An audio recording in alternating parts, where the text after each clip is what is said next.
Welcome back to the Genesa ThoughtLab. What's up, guys? We are not recording video as of this time for our intro. Our house is a mess. Yeah. Our mouse is a hess. Mouse is a hess. The basement is full of boxes, and outside is not really pretty enough to record. So whatever, we're just doing an audio intro. This episode, we sit down with the boys from FozzyFest to kind of hype the pre-party and talk about the festival and everything they've been going through lately, and just to get to know who is FozzyFest, where have they come from, what the whole thing is all about. And it was really fun. We sat down in Riley Park. I wasn't there for that one. I came like 5 minutes after you finished recording. I was working. I was twerking. Yeah, so we had our roommate Ben Crimmins, who's also involved in hosting the Crystal Cave with Scott Mills, and I think a few other people.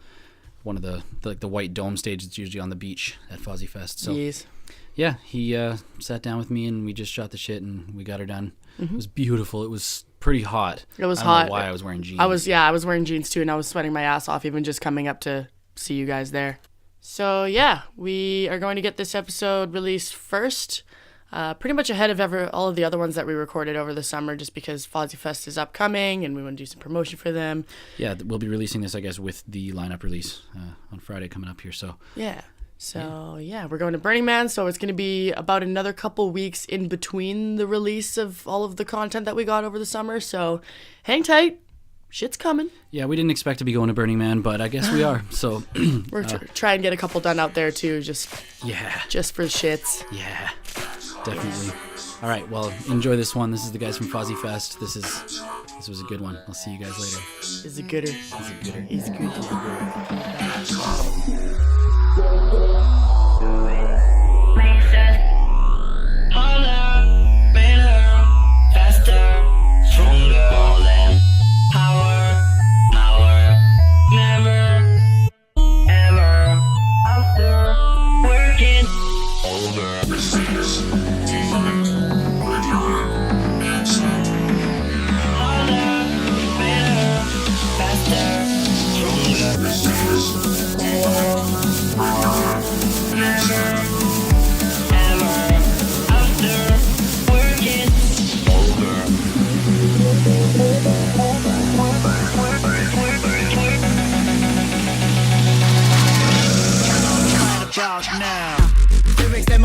And lyrics them a shot, we a good MC. We no round about, we have the hottest thing about her. They on top, everybody know what just so we stop.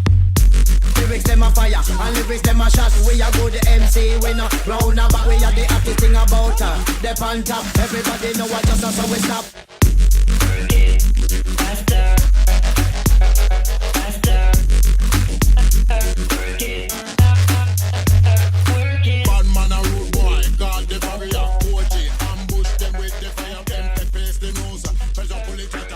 As easy as that. We are live. Sweet. How you guys doing? Great. Beautiful day today. Yeah, absolutely beautiful day. I wish, doing all the festivals this summer like this, we encountered rain and wind and all sorts of stuff, but come back to Calgary. Crazy. The weather this summer. All right. We're here to talk FozzyFest. Primarily the festival and the pre-party, which we're going to try and get this released for in time enough to plug it, because that's the weekend before the festival, is it not? That's right. It's on Friday, September 9th. That's ballsy, eh? Doing the pre-party that. Yeah, it was kind of set up last minute. There was another group that was planning to do the pre-party with X-Ray Ted. Yep. And since he's one of our headliners, we decided to do a 50-50 thing with Breakbeat Dojo is, I guess, the other group we're doing it with. So. Who is Breakbeat Dojo? I don't know if I've met those guys. Brooke Major is okay. That's the only guy I know from it. We haven't been too involved, I guess, in the setup of the pre-party. Oh, but, yeah. I was going to say, it's ballsy trying to plan a pre-party right before the festival. That's adding a lot of work, but I guess if you guys are halving it. And it was already kind of set up with that Brooks Major there, so he actually was nice enough to talk to Adam Bradley there, and since Adam's, Adam's actually going to be playing the pre-party as well. So, he decided to ask him, and then Adam just, basically ran it through us first, and we said, fine, we'll just split it 50-50, and we're splitting the budget and then splitting the kind of the revenue afterwards. Cool. So. Yeah, perfect. I guess we should do introductions. Sure, yeah. You guys want to introduce yourself? Yeah, I'm Shawn Lafleur, so I'm one of the directors. I guess FozzyFest, we'll get into that, but FozzyFest started with my birthday about 12 years ago, so, yeah. I'm Darryl Stanat. Shawn and I own the festival together, I guess, and so we're the I guess the only two still original. Yeah. You guys have been friends long before the festival? A couple years before, probably. Only. Yeah. I moved to Calgary in 2002, and Shawn, you were 2000, I think. Yeah, I've been here since 2000. So I'm originally from Montreal. Oh, cool. I moved here for work, and basically we just went camping for the first couple of years, and that's brought how some speakers. That's brought. Well, basically it started with just camping and sitting by the campfire, and I think we started that in 2000, and then in 2005 we decided to just bring speakers and bring a couple kegs, and then we had 3 friends that were DJs, and that's how it all got started. Yeah, someone planted the seed. That's right. Yeah. Just started with 30 people that came, and everyone had a good time, so we decided to keep it rolling for 2006, and then here we are 12 years later. Yeah, so 12 years. This is year 12 coming up. So were you involved in the festival culture or like electronic music at all? Like not before? at all. No. No. Just kind of. I just like camping. I guess, a little bit. I grew up in Toronto area in the 90s as a teenager, and was into the scene in Toronto, but and then moving out to Calgary as an adult, I guess, started to get into it a little bit, but yeah, not really. I mean, we went to Shambhala probably 2006, I think. I was, yeah. And that was quite inspiring, obviously. Yeah, I guess. Most people that go to Shambhala come back with just a paradigm shift, and yeah, definitely. I mean, I know I did. Was this year, like you guys were at Shambhala this year with us, and has it been since 2006? Since you've been there? Have you been for me, so my first time was 2006, and then this year was my second time. But Darryl's been one other time. 2006 and 2016. So how different? Oh, it was was that incredible! experience? I couldn't believe it. I was super impressed with just the entire setup and with the vibe out there. With that many people, it has a similar vibe to FozzyFest, and that was kind of my biggest shock and surprise when I got there. But I mean, like, it felt great. Yeah. All of the festivals sort of have their own character in a way, but at the same time, it's pretty much the same crowd moving between each festival. So there's 1,000 core people that are at pretty much every festival, and everybody knows each other. I'd say more than 1,000. Yeah. Right. I mean, at Shambhala, much more than that. Well, Shambhala has 13,000 people or something. I think they sell 15,000 tickets. 15,000 tickets? With staff and volunteers and everything. I think they get up towards 17 or 18,000. Wow. That's because it was less than 10. My first year was 07. Yeah. I think it was less than 10. It's a large population, but it is also like, if you think about how deep Metacamp goes back up into the trees along the river, and there is a lot of camping space in there. Yeah, they organize it so well. Like, it's amazing, really, how well it flows together. It's inspiring. That's all I can say. We're not jealous or anything. It's just it's inspiring. You can't really be like That's all the festivals that have to work together out here. I mean, in the States, they're a little bit further spread apart. You have a large landmass, and they're all over the place. But out here, like, they're all Western Canadian. Like, everybody's, you're all friends. Yeah. So, but I don't really see any festivals competing. I don't really see anybody that doesn't want to work together. I mean, all the festivals have a really, I guess you can't really be that type of person and host a festival. Yeah, you want to be inclusive, obviously, being a part of a festival, and you want to have that community vibe and bring it all together. Start being a dickhead and watch how many people follow you, right? Exactly, yeah. Ticket sales will start going down, I'd say, yeah. So, we talked about Shawn, pre-party. What, do you want to talk about the pre-party in depth? I mean, I guess it's over at Nite Owl. So as we said, Friday, September 9th. So I think, as mentioned, Adam Bradley, which is he's our talent director for FozzyFest. Also very talented. A lot of people contribute to choosing the talent, but he's the one guy that pulls it all together and all the budgets and everything. So he does an excellent job at it. Awesome. Yeah. So he'll be DJing, the pre-party, and who else? Obviously, we should know, I guess. But obviously, X-Ray Ted is the headliner playing. But where is he out of? He's out of the UK, Bristol, I believe. Yeah. Ghetto funk guy. Sweet. Right on. Yeah, I just heard some stuff he put out with Scour Records. Is really, really good. Yeah. Nice. It's Callie got booked to play that same night. That's for right. that Gager. David Benninger's throwing a fundraiser, and it's unfortunate it's the same night. Yeah. I know. We're gonna try and pop back and forth between both. It's a cool venue. Have you seen that place? No, Shawn said he went. Like our roommate. Yeah, Shawn. I was there with him. Yeah. Yeah, it's really nice. Like 3 levels. They got DJ booth is like up on like a balcony kind of thing, so it's not on the dance floor, but it's a really, really nice setup, and nobody's been there yet, so it's gonna be a cool party. Oh, it's like a brand new venue? Yeah. Huh. Where is it? On like Stephen Ave, like 8th and 6th. It's an interesting location. Mm-hmm. Sweet. I'm not sure what used to be there, but it's really nice. Good food actually, too. that's a segue to one of the questions that I wanted to ask here. What do you guys, what do you think your favorite venue is in Calgary? Like, I know you guys have worked with the National Music Centre when it was around on 10th or 11th there. Yeah, the old one, yeah. What do you guys think? Favorite venue to host parties in, or even to visit, or to host and to visit, or to attend? Well, one of the major reasons we chose National Music Centre was, the capacity for one. It was about 250 capacity. Yeah. So we, I don't know. We've never really been looking to like knock things out of the park and like make a bunch of money and everything. We just like a nice intimate crowd of close followers and whatnot. But also the liquor license issue and being able to get your private liquor license and sell alcohol on your own rather than hosting at a bar where they get all that revenue. And so it was less risky from a business standpoint to hold it in those community center type places. So yeah, National Music Center was perfect for us. And it's nice to visit too. I like going to other parties there too.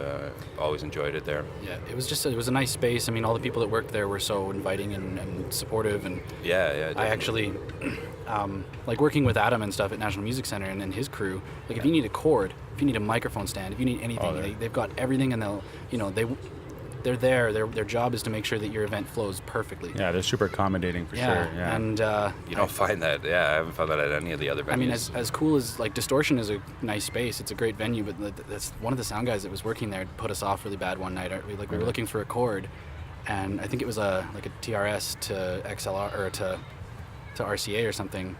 And he just started laughing at us, and we were just like, what's going on? He was just like, man, I don't live in your world, fucking DJ shit. Yeah. And like, he walked away. And so we were just kind of sitting there, we were hooped, and we were like, what the hell? Like, you're employed as a sound technician. It's your job to make sure that the artists or the bands are like, that's your customer. Ready. Yeah, that's crazy. And we ended up, letting them know, being like, hey, everything was perfect. Like, it was super awesome working with you guys, and the night was great, but that was really weird. Yeah. Just to have your sound tech like essentially flip us off because he's a super like death metal head or something, right? It's just didn't like the fact that there was people spinning records or anything in his venue. Yeah, it's nice of Adam to be super supportive of the electronic scene, right? So which is nice to have. Yeah. Have you guys been to Distortion? I don't think I have. Is that down on McLeod Trail? Yeah, it's the one on McLeod Trail. It's the rebranding of the distillery. That's right. Yeah. Mm-hmm. And they still they have the D, like the distillery logo in there and everywhere. So. Still a good crowd. Like the distillery crowd was always pretty cool people. Is Philly Roach still involved with that new place? Or? I don't think he is. No. I think he kind of went separate ways from that. I took a look at the Facebook event page here. So some of the other DJs playing the pre-party are Brick House, Digiboo is obviously Adam's moniker, and then we got DLB, which is Dirty Leroy Brown. Dirty and Leroy. Then the other one is Funkin' Right. Yeah. And then obviously X-Ray Ted is the headliner. Wait, Funkin' Right, isn't that he's Rebel Base Camp? Why can't I remember his name right now? Oh, I don't know. I don't think I know Funkin' Right. I think you do. Really? It's Sean's friend. Sure. Carson. Is that Carson? I think it is. I could be wrong. If I'm just talking shit, then... Oh, maybe it is. Yeah, you might be right. I don't know. Can't remember. Yeah, it looks like the ticket prices are $10 in advance, and then it says more at the door, but I'm likely $15 at the door, I'm sure. But, awesome. It's not bad for a Nite Owl. Nite Owl, is it upstairs or downstairs? I think it would be upstairs, I guess. I doubt it's both, though. It's probably just upstairs. Yeah, they usually like to double book to make sure there's more people there. I remember when we did, in January, when we did our show with Random Rab, there was, we ended up selling that out at Nite Owl, and then downstairs was 403 D&B, and they sold that out, and then next door was Hi-Fi. Yeah. I think that was Subshocker, and Hi-Fi was hosting Sinistar and Greasus, and they sold that out. So in less than a block, there was just this mass of people on the sidewalk, and from 3 different shows. Wow. It was pretty much the whole Calgary electronic party scene concentrated on the one block. Yeah, I'm excited to play Nite Owl again. I've been playing these shows on 17th, during the afternoon, every Wednesday and Thursday from 3 to 6. We set up in a gazebo, and my roommate Shawn and I, as Hearts and Minds, we play for 3-4 hours every week, and Yeah, it's like right by great. Fire and Ice there, right? Yeah, and like a bunch of my friends just like happened to hear the music and walked up, and they're like, "Oh, it's you! I was just about to come offer these DJs like a shot play on our night on Wednesdays at Nite Owl." Like, that's awesome. This is amazing. Yeah, so easy to get booked when you're playing during the day.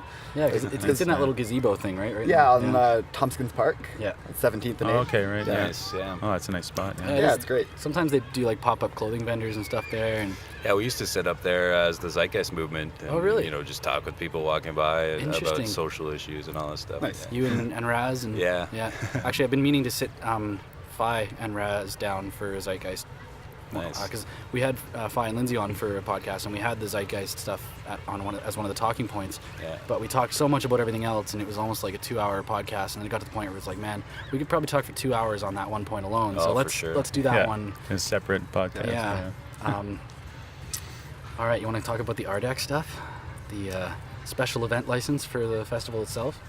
Sure, yeah. Or I mean, I guess you guys did a big write-up. Is it on the website, or was it just a post on the FozzyFest Facebook page? Yeah, there's a summary on the website of our issues this year. Yeah. And to try to, well, we're trying to be transparent, obviously, with the public as much as possible, but it is a quite complex situation, I guess, so it's hard to really summarize in a few bullet points. But essentially, from our standpoint, It was just more difficult to acquire the license this year. And I mean, there's a precedent of them approving it the last couple of years. Essentially what it is a special event license, which is, according to their bylaw, it's any gathering above 500 people requires this special event license. And then what is the cap that you like? Is it 500 to 5,000 or what? I don't think there is a cap. It's just anything above 500. How many people were there last year? Probably about 1,850. 1,850. Yeah. Yeah, so going down to 500 is quite a cut. Yes, Yeah. definitely. Yeah. I mean, to step back a little bit, I mean, we moved to that venue probably 3 years ago because of the floods. Yeah. It's So one of the best things that have happened at the festival. yeah, it was that kind place of rules. it was a So blessing in beautiful. disguise. Kind of sad to say, obviously, with the floods. I mean, with all the people impacted by in Calgary here and obviously in Alberta. But so we ended up having to move. Maybe it was about 10 days before the festival. I think we had to make a decision to move. And then, so it took us, in that whole week before the festival, we had to reroute everyone from Calgary to, obviously, to Koocanusa. It's still pretty close. And it's still close enough. So did but you- But we had to cancel some vendors and hire new ones for Yeah. like generators and everything, Right. just because it made sense to travel from Cranbrook instead of whatnot. What about so. the stage designs and builds? Did you just enact the same plan? Yeah, with the basically it was the location? same. We just had to obviously move the trucks from going to Kananaskis. We had to reroute them to Koocanusa, but we also had the cancellation emails written. So everything was written, ready to go. And Darryl and one of our other, I think you went out there with Chris with, Goldsmith. Yeah, with Goldsmith. Yeah. So literally, Darryl was trying to get the reception to tell me that to not send the cancellation email because we had a deadline, so we wanted to let our guests know to cancel or whatnot. And so luckily, I was able to contact him, and we, instead of writing the cancellation email, we wrote a venue change email, and the rest is history. But so that first year we went there, and we didn't actually have the permits. We just went there, and obviously because of the week before, we just decided to go and do it. We had an agreement, a contract with the landowner. And after the festival, we got an email from the RDK stating that because it was a gathering of over 500 people, we needed to get the proper permits for 2000, and I guess it would be 14, I think it was, the next year. So so that's how everything kind of started with the permit process. So then 2014 and 2015, we went and presented to them our planning package, which outlines all our risk mitigation factors and how we're dealing with safety and how we're dealing with first aid and how we're dealing with emergency response plan and whole list of probably 20 different sections. And so for 2 years we got approval from as part of the special event process, we needed the approval of the RCMP, the Interior Health, Forestry, the landowner, obviously, and the regional government. So we received all of those signatures for 2 years in a row, and this year we assumed, wrongly I guess, that it was essentially going to be a rubber stamp because we were actually presenting improved safety measures over previous years because we're evolving still and learning things as event organizers ourselves and seeing what works, and so we had more robust safety measures in place, and so we were shocked that they voted 8-7 to deny the special event license this year out of the 15 councillors there. So and you guys made a good point in the summary too, like the money that it brings to their area, the the community, BC economy. sure. Right? I mean, I remember renting the houseboat last year, and When did every houseboat on the lake? They sold out their entire fleet on the Yeah. lake, so Sunshine Houseboats. Yeah, we estimate it's about $500,000 that comes to the region between all of the guests traveling through, buying gas, buying groceries. Yep. The hotels for sure. And hotels that we spend for some of the DJs, DJs and whatnot. where's the hotel that they stay at? a lot of times they stay in Fernie. Fernie? Okay. Yeah. But we also now, because we have the houseboat option, a lot of Yeah. DJs actually stay on. We get a houseboat for the DJs, which is pretty sweet. Is that what you're doing this year? Yeah, we're doing that again this year, yeah. How many houseboat licenses are you giving out, or docking passes? Currently, I think we're at 6, I believe. Oh, that's pretty good. So- I wasn't sure if there was going to be that many, because Yeah. that's, like 15 people on a houseboat. So Yeah. 15 to definitely. 21. That's like- There was a 21-person Yeah, one. so a quarter of the people are going to be on houseboats. Yeah, pretty much. Big campsites this year, nice. Oh, definitely. There'll be a There'll lot be- more room this year for people. Lots of room yeah. to camp. Yeah. Oh, do you want to mention the vehicle passes?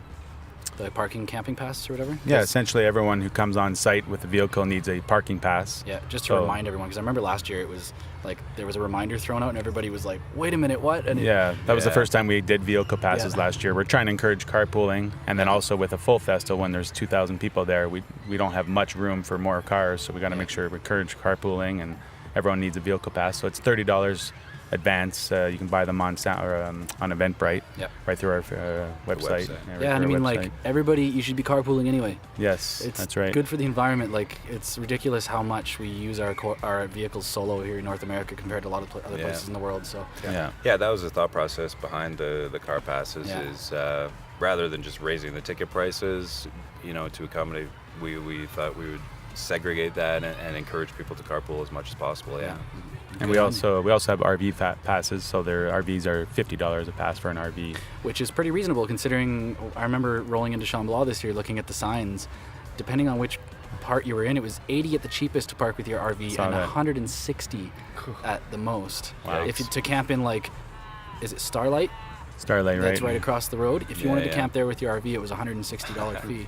And like that, it goes up every year. And I did hear some word this year that Shambhala, they're trying to find ways to make sure that they can keep doing what they do with the level of artists and talent that they can do and actually still make money. Because there was talks over the past couple of years apparently of like, we don't want to have to go to sponsorship, but they also Right. don't want to do it at a loss.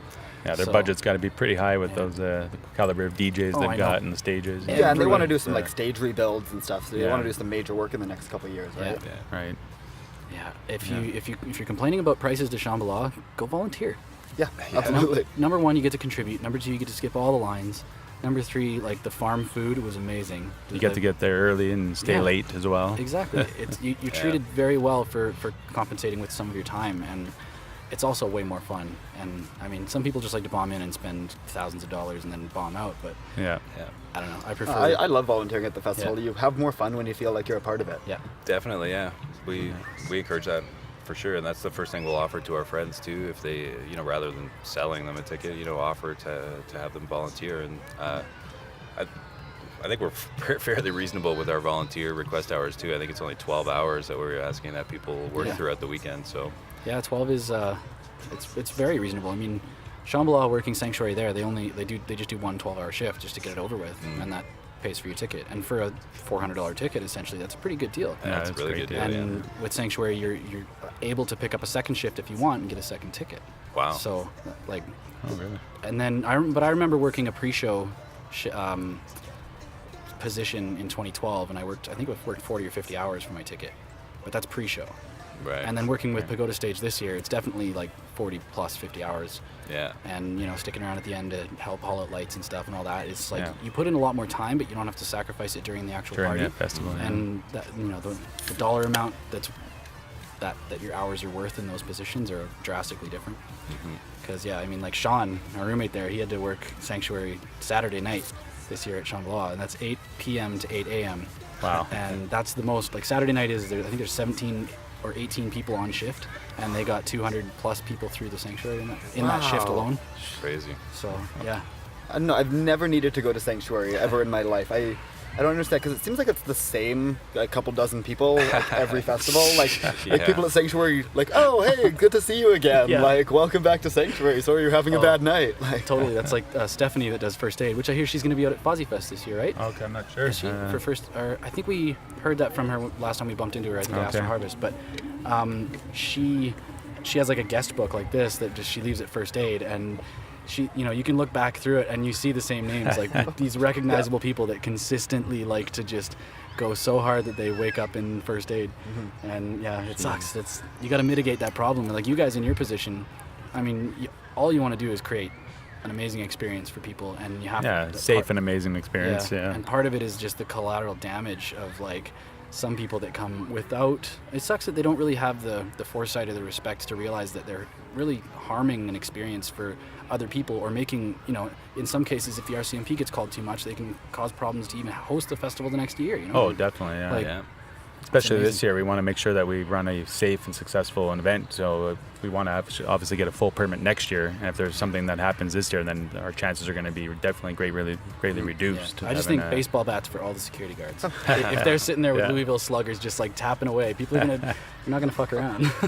That's right. It's probably a terrible suggestion. Yeah, but like we're all in this together. If we party responsibly, then we can all keep partying. Yeah, exactly. It's really easy to ruin a night or a festival.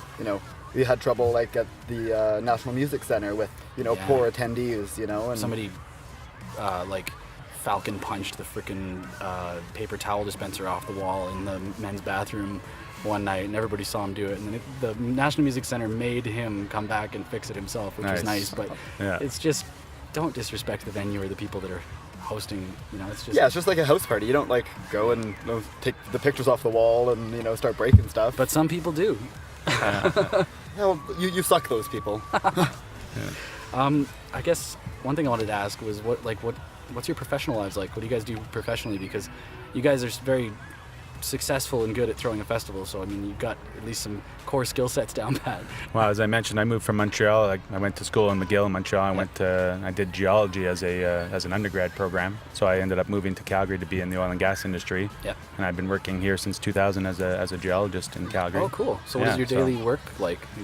I basically look at a lot of old wells and in different fields, and I kind of take that information and map certain plays and try to drill for oil and gas wells. Oh, okay. Yeah. Cool. Yeah, so I've been doing that for the last 16 years. Nice. And I guess the festival was just kind of a side gig for a little while, and now it's starting to get a little bit more serious, I guess. How much of your personal time is it starting to encroach to the fact that actually, in the last few years, it's actually gotten a little bit easier for me. I mean, Darryl does a lot of work, obviously. He's been working from home for the last, not this year, I guess, but the last couple of years been working from home. And then plus our committee. We have the FFOC, we call it, FozzyFest Organizing Committee, and which you're part of. Yep. We have roughly almost close to 30 people that's on the committee. Yeah, that's the thing, man. You have a good team. Yes, we do. We kind of experienced the same curvature with the Genesa project stuff, right? Where you get a little bit bigger and you get this growing pain momentum, and then all of a sudden you crest the hill of realizing how to split into teams and let go of, as head of security, like volunteer coordinator, just take that stuff away, and then all of a sudden, like New Year's, we had 600 people, and it was the easiest show we've done yet in terms of actually like from when the doors opened to when the doors ended. It just so fluid. That's right. You have people helping you out, and now everyone's involved, and they, it's their baby as well now, right? So it becomes a family and a community, and it's getting a little bit easier now. They're getting a bit bigger. So So what do you do from home? I'm back to a 9 to 5 for the last couple of years now. I'm an environmental scientist, so soil sampling, groundwater sampling, writing reports, science kind of stuff. You guys do cool shit. That's awesome. Mostly with the oil and gas industry too, but some real estate and development kind of work as well. Yep. But before that, I had my own business for 6 years working from home, doing waste and recycling consulting. So dealing with the garbage, compost, recycling, cardboard, glass, plastics, all those industries, and teaching people companies, I guess, how to manage that stuff more efficiently and keep things out of the landfills. Well, that's noble work. Yeah. Totally. So I had a little more time for Fozzy working from home at that time, and so now it's mostly evenings and weekends, which is fine. But like Shawn said, we have a great team that we have learned to delegate things and create those good teams and get good people in good positions and be able to rely on them. Yeah, which is, it's hard sometimes to not micromanage everything and try to control everything, but it'll be a constant struggle. Like, you can never truly detach, because then it'll, you want to have at least some oversight, like creative control over what the thing actually is. Right. And usually, I mean, everybody underneath you, it's like having a captain of the ship. You flow better if you have somebody that's at least pushing, steering the ship. Yeah. And there has to be someone to make a final decision. Yeah. And coming to you with a few different options. You need someone to say yes or no. Definitely, really important. Well, and our project, the whole Genesa series was fundraisers to lead up towards the wedding, and now we're on the other side of the wedding.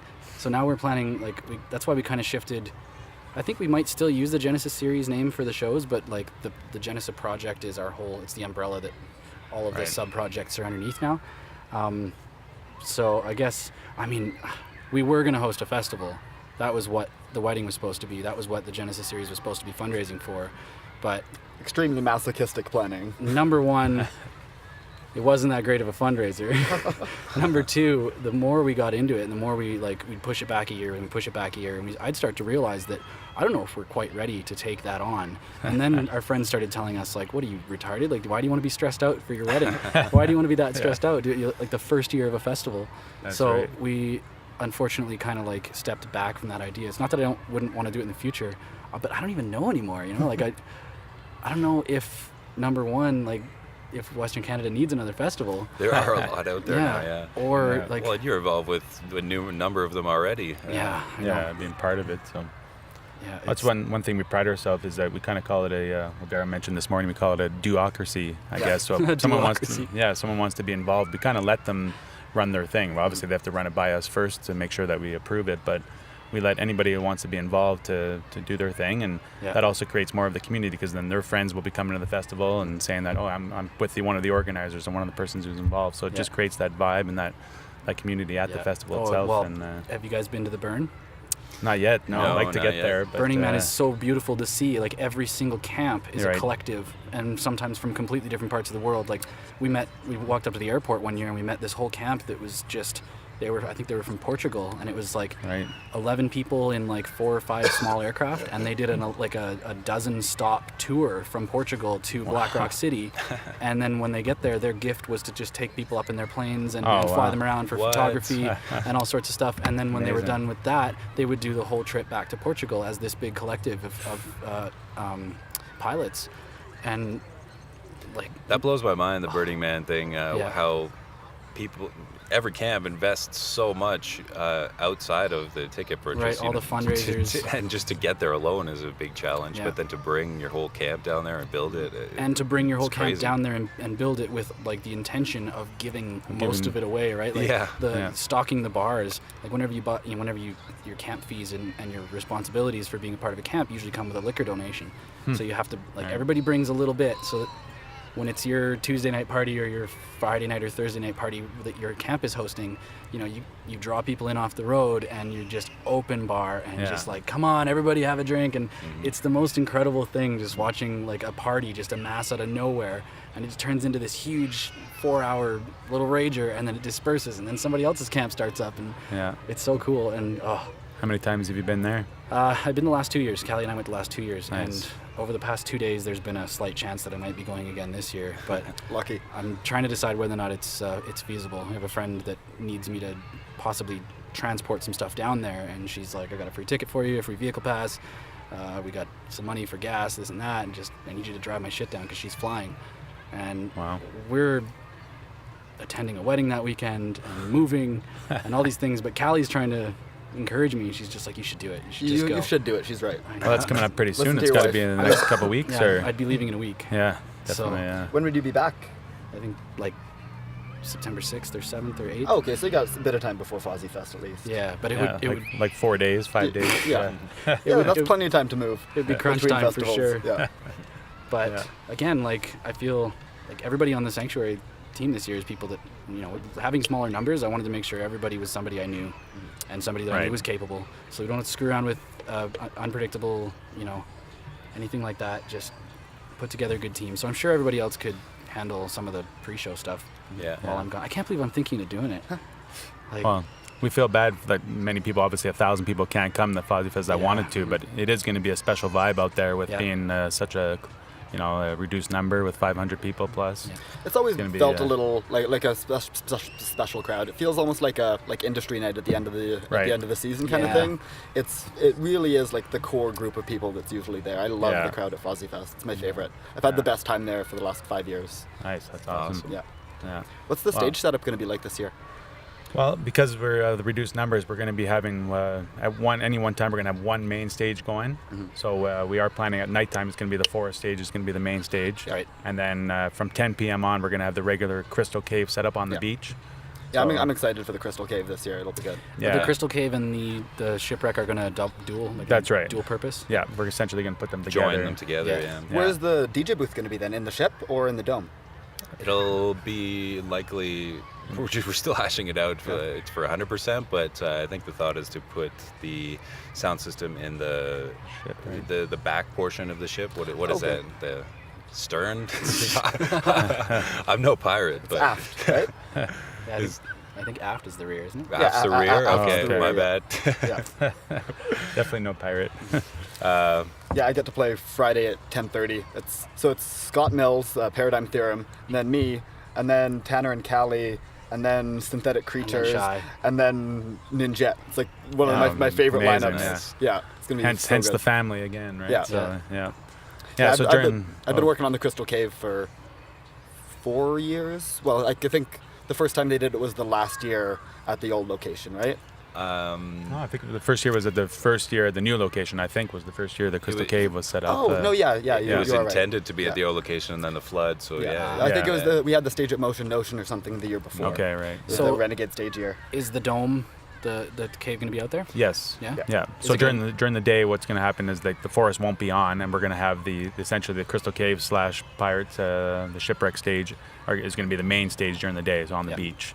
And that goes to about 10 p.m. I think we'll start the forest around 7 p.m. So we'll have a bit of crossover. Yeah. And then at nighttime at 10 p.m. the Crystal Cave set up, and we're basically gonna bring some extra speakers from Scott's gear, just so we can have a little bit of a more powerful sound during the day. He's got a good sound setup. I like the sound of the speakers. So we'll add a few more PK gear to his during the day, and then at nighttime we'll turn those off, and it'll just be the regular Crystal Cave setup. So is that going to be where like the beach stage used to be, or where the Crystal Cave usually is? I think it'll be more so where the Crystal Cave is, but maybe kind of in between. But out on the sand is. Yeah, that's my favorite. I like having somewhere to be on the beach during the day. Yeah. I'm gonna bring this setup as well, and I'm gonna put it, I think, right on the edge of the grass before it goes down into the sand, and have the lake as the backdrop. So beautiful nice. setting. We bought a little gazebo, and that way we can kind of leave it set up, even if some rain comes over. It's not gonna ruin the equipment. Although, when we were at the pirate party in Montana, the first weekend of July, it rained for 40 hours. It was just torrential downpour. The river ended up breaching and turning into 3 rivers and taking out campsites, and it was bad. But it rained so much that the gazebo was dripping from little seams, and it was dripping. It would have dripped onto the equipment, so we kind of had to write off an entire day of podcasting, which was the one day that we actually had all of the more prominent artists scheduled. Just had to not. Well, yeah, and then you tried to go inside, but there was no windows and no lights in there. All of the all the little cottages that were on site, they didn't have power because the power was knocked out to a lot of things. So they were only on generator power. And it's a cool location though. I mean, not to suggest it for FozzyFest because it's 8 hours away, but it's gorgeous. It's right in the middle of this valley and all these beautiful rock formations, and the highway just cuts right through, and it's just along each side of the highway. So there's legitimately people running across the highway in the middle of the night. That doesn't sound not safe. Sober. They have people on the road with little, flashers flares on or whatever. Kootenai was kind of the same. It was just along a river right next to the highway, so you could just see the whole festival driving in, and people are walking to the gas station across the street all the time and swimming across the river. That was not the year that I went. I went to Kootenai in 2012 or 13. I went in 2008, I think. Oh, okay. It was. Yeah. Interesting. But speaking of new locations, I guess we're still looking at new locations. So anybody out there that knows of some large. Yeah, I'll send you some pictures for the one I was talking about where Rainbow Fiddle, a first-year festival this year, was held. Have you guys thought about the elk farm that Freezerburn uses? Yeah, that's on the list for sure. It's really it's nice. It's right in between Calgary and Edmonton, so the location is prime. It's right off the main highway. It's not really hard to get to. Is there water? Water, as in Like a Like river? there's a river that runs through it.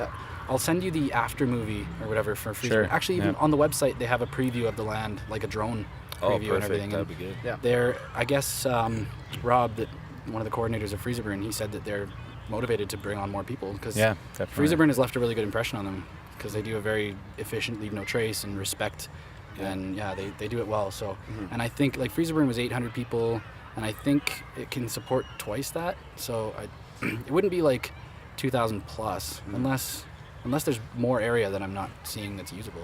It wouldn't hurt to contact him at least. Yeah, we're definitely trying to keep all our options open in case next year we can't get the full permit. We don't really want to move from Koocanusa with that beautiful setting with the lake and the beach, but if we have to, if they don't give us the full permit again next year, then we're definitely keeping our options open. And if you guys haven't been to Koocanusa, it's one of the most beautiful places in Canada I've ever been. I mean, for a festival setting, it's just incredible. It's surrounded on like 3 sides by water, right? Yes, We're on like this little kind of stubby peninsula. Yeah. That's right. And just so much beach. There's like a kilometer or two of beach. Especially last year, the depth of the beach too. Yeah, the width of it, exactly. Yeah, the water didn't change as much as it has in previous years. Like we've had to like move the Crystal Cave because like the water's coming up because they control the height with like a dam, right? Because it's an artificial lake. Yeah. That was the first year in June when the water levels were super high. Yeah, we had to like just pick up our entire stage and just move it all the way up the beach. Yeah. And then it was almost blowing away last year too. We had to get like every heavy thing in the entire camp and like use it to tie our stage down because the wind was going to blow it away. Yeah, Mother Nature. We're always at its beck and call. Like the floods that happened. That was right. crazy. We were out at the Kananaskis, the resort there, for the 403D and BBQ that year that happened. Right. And none of the staff could get to the casino from Canmore because the highway was washed out. And like hardly anybody could get from Calgary out there. We got out there just in time, and I guess the highways started getting shut down. It was pretty crazy. Helicopters just all over the place, just leaving for aid. Wow. Well, I remember the first year in Koocanusa, we had to have, we started having on the beach stage, the water levels were so high they were actually breaching onto the actual stage. I remember it was getting onto the equipment, so people had to get there. We had the actual festival goers came over and we built a dam and we all took shovels and we were building up sand little dams, and that's awesome. That everyone got together and it was fun. Yeah, it's nice. It's like you know, like the town getting together to put out a fire or something. You know, like passing buckets and everything. It's nice to see people to come together like that. Right back to the sandbox. Yeah. So the FozzyFest name, I remember. I think it was a year ago or something. You mentioned that there might be some potential copyright issues with you couldn't use the Fozzie Bear image anymore because of the Muppets. Yeah, we can't use it in any of our promotional materials. Something we just want to be cautious, right? So just in case, but basically my nickname is Fozzie, right? But we do spell it a little bit different than Fozzie Bear from the Muppets. He's F-O-Z-Z-I-E, and we spell it with a Y. So I mean, hopefully that will help. But you just had to take all of the Fozzie Bear images out of everything so that they didn't. Yeah, just in case, right? We're just making sure we're covering our asses. I mean, if somebody shows up with a costume of Fozzie Bear, there's nothing we could do about it. But we're not going to use it in any promotional materials or anything, obviously. That's Jim Henson. That's right. And that's not Disney, is it? It is owned by Disney now, I think. Yeah. Oh yeah, you don't want to mess with Disney when it comes to copyright. Disney will send you anthrax. They have a few more powerful lawyers than we would probably have. I can imagine. So is that you in the Fozzie suit every year then? I can't say, but the Fozzie with a Y suit. I've never actually seen him before, so I don't know. That's kind of like the Pokeroo story there. Like you said, somebody might show up. We don't necessarily know who it is. It's old Nessie. Do you guys want to talk about the lineup for the festival? I guess by the time this comes out, which is I hope going to be as soon as possible. I'm going to try and edit it and release it just right away. Yeah, we're actually working on the poster right now with. Actually, Leannabelle, you know Leannabelle there. It's her brother that's working on the poster this year for us. Cool. So we're hoping to release it by next Friday, which would be, I'm not sure that date, but so... Yeah, we could throw out a few names. 22nd. Next Friday would be the 19th? Today's the 20th. We would have liked to have it out already a couple weeks ago, but this year with the delays and whatnot and all the changes, it's been challenging, so... But I think we have finally booked everybody, and we're ready to announce. We're just kind of getting all the website updated and the poster and all that, like Shawn said. Well, we could shoot to release this the same day then. Sure. Yeah, that'd be great. Part of the post. So that's Friday the 26th then, right? Let's see my calendar here. Wow, already? All right. Because I think today's Saturday the 20th. Yeah, that's right. Oh yeah, you're right.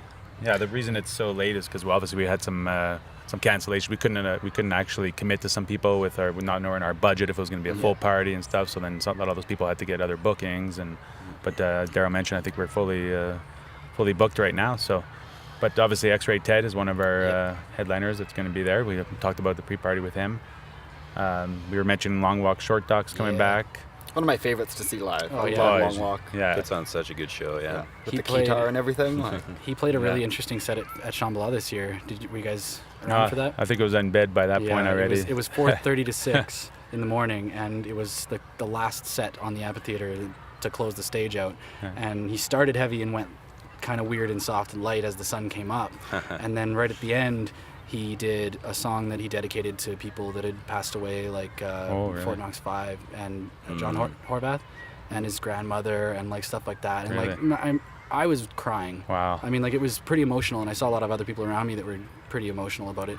And then he did, I guess people have been asking him for years to, why don't you play Keep It Round anymore? Like you used to play it, like that's my favorite song. Why don't you play it? And he said, for all you people that have been bugging me to play it, like it's just, I wrote that song when I was, ages ago, and I just, it wasn't up to the production quality, like, so I remade it for everybody. And so he played like a brand new version of Keep It Round, which is like super nostalgic, Long Walk Short Dog. So that made me cry. Wow. And then he finished out with like this beautiful like piano crescendo piece from Aphex Twin.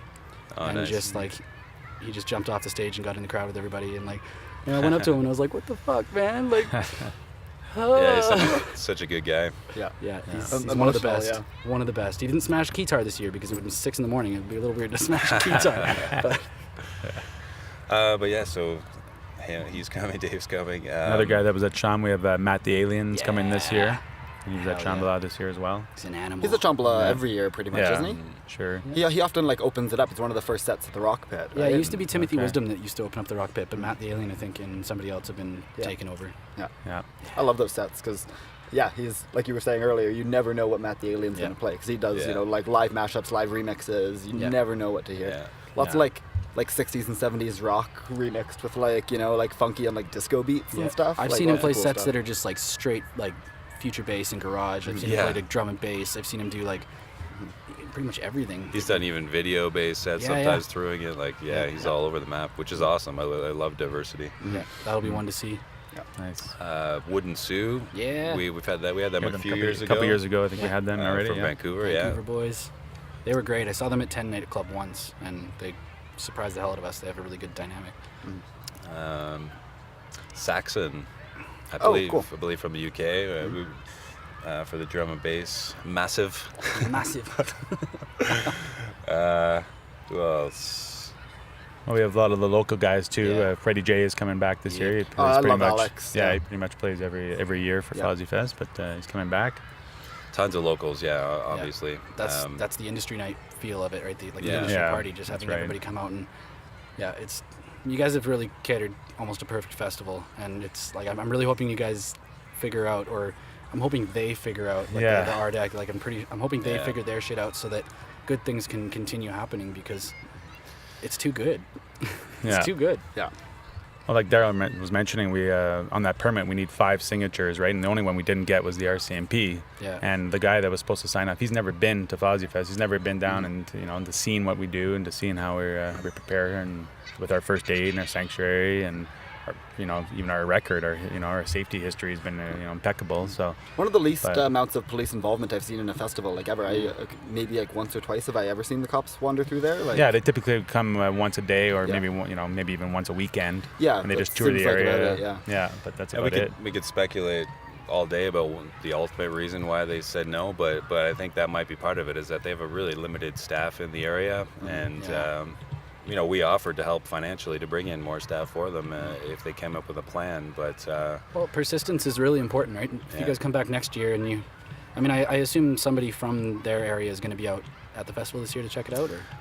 Well, we encourage that. We encourage them so they can actually see what we do, and then hopefully next year they'll be able to have a better feeling of our safety and what we can do. So, but they have been a little bit unpredictable, so we don't really know what they're going to do. Such is life. Not very accommodating. It sounds like, giving them every chance to understand the event better and everything. But we've been open to communicate, on all levels with them, and they've just shut it down. Like all the points that they brought up as being risks, we addressed fully. But do you have a local rep, like someone who like lives there who works with the festival or something, who can like spread the word the rest of the year? I guess I would say the landowner, and like some friends in Fernie or something like would be pretty handy for something like that, you'd think, right? Yeah, well, I mean, people from Fernie and the surrounding area, they love it, right? But unfortunately, we're a Calgary-based festival, so it's tough for us to get out there. Every weekend, every month we went there and did meetings with the RDEK, and it's just tough. We have to take time off work, and not easy for us. But yeah, we're hoping that we can work with the RCMP this year to come down, see how we do it properly, and immediately after the festival, seek their approval for next year. I have nothing but faith, man. I mean, like, all they got to do is come down and see it. You guys do good things. Like, it's one of the safest and most well put together festivals. Like, the right amount of volunteers for the size and everything. Like, a little bit higher ratio of volunteers, I think, than a lot of other bigger festivals. Yeah. Yeah, this year I think we're still having over 100 volunteers. So over a fifth of the festival is all volunteers. So not a lot gets forgotten about. There's someone on everything pretty much all the time, except for one time when there was no one working the gate and a few people came in. But I was 2 years ago. I was manning the fire at kind of like the path down to the Crystal Cave, and some people came and sat by the fire. And I was kind of like looking at their wristbands, and we were just chatting, and then they're like, "Oh yeah, you notice these? Yeah, we made them ourselves." Like one of our friends said, there was about that. There was no one at the gate, and so we were like, "Oh, just like make a wristband and come." And I'm like, "Okay, I need to figure out who I need to talk to." Like you're right a terrible now. criminal. Yeah. I remember one guy drew it on his wrist. The wristband. Just a brown Sharpie. Yeah. So I've got one of the lists in front of us here with the Forest stage, so I can read off a few names. Right, but Defunct's coming back this year. Right on. His set at Fractal this year was unreal. Killer, yeah. And it's up on SoundCloud now. So. Yeah, I'm gonna download it today. Yeah. Then we got Whack It. Yes. Yeah, it's coming back. He actually blew my mind this year at Mono. Was I telling you about that? No, I don't. He ended out his set with a lap steel guitar. He was like, I want to do something weird. I've always wanted to do this. I'm going to slow dance you guys out on this one. And he actually like jumped out front and plugged in a lap steel guitar. I'm like, amazing.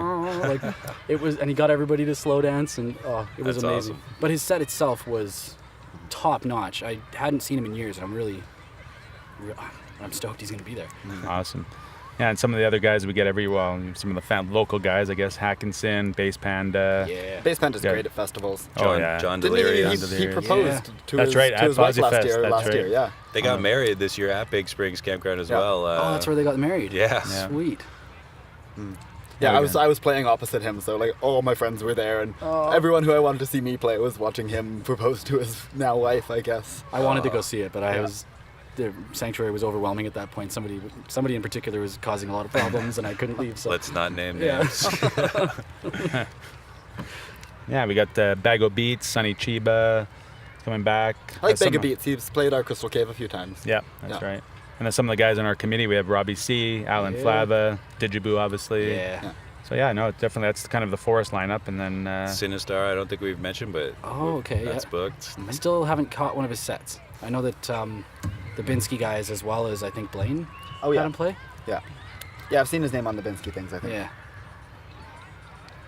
Tone Deaf too, yeah. That's Adrian's excellent local DJ. He manages the DJ competition at Habitat every year. And right. Is that the what's that one called? I think it's called Tone Deaf. Dirty Tones? Dirty Tones. Dirty Tones DJ competition, yeah. That's right. They do pretty well with that. I remember Wade competed one year, and he got all the way to second place, and like he was really pulling out the stops, like progressing what he did. He was singing vocals over tracks and doing all sorts of scratching that he like normally wouldn't do, and like competitions like that really push you to level up your game. Yeah, it's cool to see it. They judge it. They're very picky in their judging, and so the winner really is a good DJ. And they give out tons of swag too, like Ableton courses, like cash, equipment, all sorts of stuff. And the winner of the actual competition gets a spot at FozzyFest every year. We've been doing that for the last 6-7 years, I believe. Yeah. Yeah. So. Cool. So has that already happened? Yeah. And so that the person you mentioned was the winner of the Dirty Tones competition? I think it's... I remember the name right now, but... I might be wrong about this, but I think it's that Funkin' Right guy that won the DJ competition. So he'll be at the pre-party for us and also at the festival. I think I remember Shawn saying that he went and saw him, and he took it home. He took first place. Oh, okay, yeah, I do remember Shawn going to the DJ competition. Right. Okay, yeah. It's all coming together. the blur that this summer has been. Man. So yeah, I guess we covered everything really efficiently that I wanted to talk about. Do you want to continue reading? Well, we kind of named most of the people on the forest, so I've got the beach stage up the list right now. I just get the Darryl here, but some other guys, I don't know. There's another couple dozen names here. I don't know if we just want to rhyme everybody out. No. But Yeah, well, like a lot of people from my crew, like the old Sound Advice crew will be there, right? So it'll be, like I mentioned, Scott Mills' Paradigm Theorem and Synthetic Creatures, like my old friend Shy. Cryptos Rock, I think Pete Wild will be there. Licks, who spins like the best house I've heard. Cool. Like all my oldest friends. I love having a crew run stage, you know, with like all my oldest friends. It's the best setup in the world. Nice. Floorgasm, we should mention too. Jason. They played the Lobster Fest, right? That's probably, right. Yeah, Jason Primack is the first guy that built when we added a second stage at FozzyFest, the beach stage at the old location. He was the manager of that stage. So is that an ice cream truck? Yeah, here an ice cream truck. Yeah. It's a nice day for it. Yeah. I guess, I mean, we can name everybody, but we'll be releasing this with the lineup. And that's right, poster, yeah. So, yeah. Let's, you guys want to do a music selection, like something to end it out on, or is there anything else you want to cover? Just basically pick a song and we can fade it out into the credits. Sure. What do you guys listen to right now? What are you guys crushing on? Passing it off to Darryl. Yeah. I'm always liking the live sets from festivals, so I'm going on SoundCloud seeing what's being released for. Let's do D-Funk, I guess, because he's a headliner. Yeah, and he's got a new album out pretty recently, so yeah, that's relevant and sounds good to me. Epic music. Yeah. Other than that, let's get in the shade. We'll get some ice cream. Yeah, absolutely. We can catch it. All right, thank you guys for doing this, and thanks for having us. Of course. Yeah, thanks for being involved. Oh, my pleasure, man. Yeah. Seriously, get out there and support the things that you love and help them be. It's a great community that we have. Not just we, I mean, the whole festival community and all. I love great. Like the Western Canada music scene. It's so many amazing, talented people who care so much. And like we have some of the best parties in the world. Everybody talks about Western Canadian festivals. It's true. Yeah. We're lucky. We're very lucky. Oh yeah. All right. Oh, there's a drone. Just flying overhead. Anyway, all right, let's wrap it up. And see you guys later. This has been the Genesa ThoughtLab podcast. So I guess we didn't really introduce Ben. Oh, yeah. This was Ben. Ben Crewman. I make music as Benjamin. And on that note...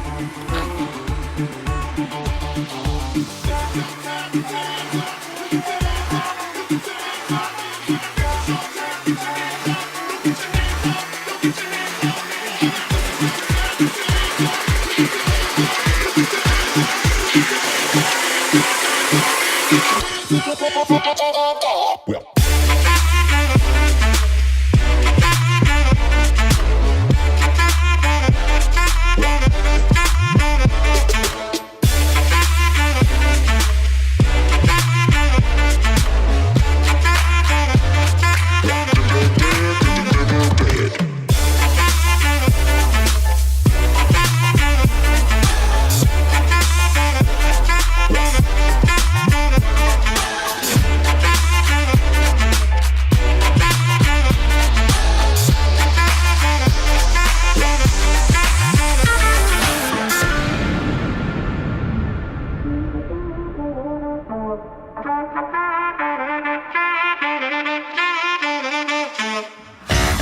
This morning, with it coming to my head, mother should have told me she'll be dead.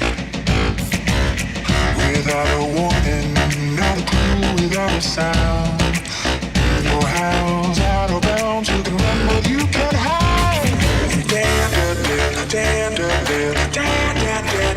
She won't